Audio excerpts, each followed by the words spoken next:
The question was that if it is only the skill, then why do we need to study the contemporary life?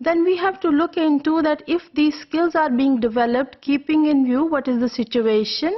where students are being taught and what will be the situations where they will be applying all this knowledge.